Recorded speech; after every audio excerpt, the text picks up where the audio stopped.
যদি আজকে তার থামাতে ব্যর্থ হন তাহলে প্রস্তুত থাকুন, দেশে দেশে বিক্ষোভ তৈরি হবে। কোন মুসলিম রাষ্ট্রের রাষ্ট্রপ্রধান ক্ষমতায় থাকতে পারবেন না। আজকে বাংলাদেশ রাষ্ট্রকে সিদ্ধান্ত নিতে হবে ইসরায়েলি সন্ত্রাসী বাহিনীর বিরুদ্ধে কঠোর হুঁশিয়ারি প্রদান করতে হবে। আজ আমরা বিশ্ব মানবদেরকে বলতে চাই, মুসলমানদের মনে হয় মানবাধিকার থাকতে নেই। যদি তাই হতো কেন আজ আপনারা চুপ রয়েছেন? দখলদার ইসরায়েলের ওই সন্ত্রাসীদের বলতে চাই, মুসলমানদেরকে হত্যা করে আমাদের ঈমানকে আপনারা স্তব্ধ করে দিতে পারবেন না। মুসলমানদের আমাদের আসল জীবনের সূচনাই হলো মৃত্যুর পরে। আমরা শাহাদাতকে ভয় করি না। শাহাদাতের এই রক্তের উপরে ইসলামের বিজয় হবে ইনশাআল্লাহ। মসজিদুল আকসার উপরে হামলা বন্ধ করুন, নইলে আপনারাও সেই আপনার মতো ধ্বংস হয়ে যাবেন, পৃথিবী থেকে নিশ্চিহ্ন হয়ে যাবে। বিশ্ব মোড়ালদেরকে বলবো, যারা মানবতার বুলি আওড়াচ্ছেন, মানবতা আজকে কত বিখ্যাত, মানবতা আজকে জীবন্ত লাশ হচ্ছে। আর কত মানুষ মৃত্যু হলে মানবতা জাগবে?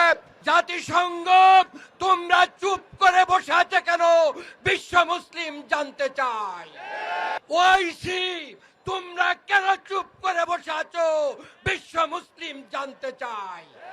আমরা আরব নেতাদের কাছে বলতে চাই, তোমরা যদি রাজতন্ত্র হারানোর ভয়ে ফিলিস্তিনের পক্ষে কথা বলতে না পারো, তাহলে তোমাদের রাজমসনদ শেষ হয়ে যাবে। আজকে বিশ্বের 200 কোটি মুসলিমকে আজকে একত্রিত হতে হবে। এই জন্য আসুন আমরা ইসরায়েলের সমস্ত পণ্যগুলোকে বয়কট করি।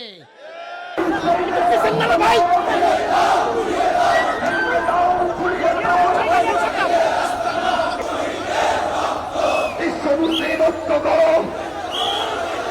ইহুদিবাদ খতম করো, বিশ্ব মুসলিম ঐক্য করো। Free, free, free, free, free, free, free, free, free, boycott, boycott. We are Muslim.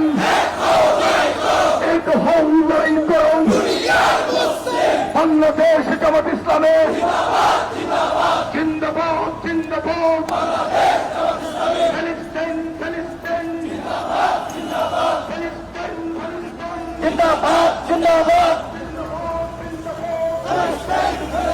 শহীদের রক্ত শিশু শহীদের রক্ত, গাজাবাসীর রক্ত, মুসলমানের রক্ত, আমার ভাই শহীদ কেন? জাতিসংঘ জবাব দেন, ইহুদিদের আস্তানা।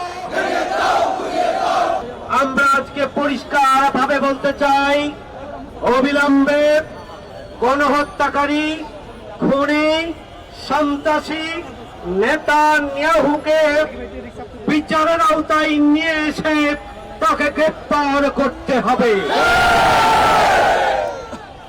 আমাদের পরিষ্কার কথা হচ্ছে, জাতিসংঘ ব্যর্থ হয়েছে ফিলিস্তিনি মজলুম জনগণকে নিরাপত্তা দেওয়ার ক্ষেত্রে।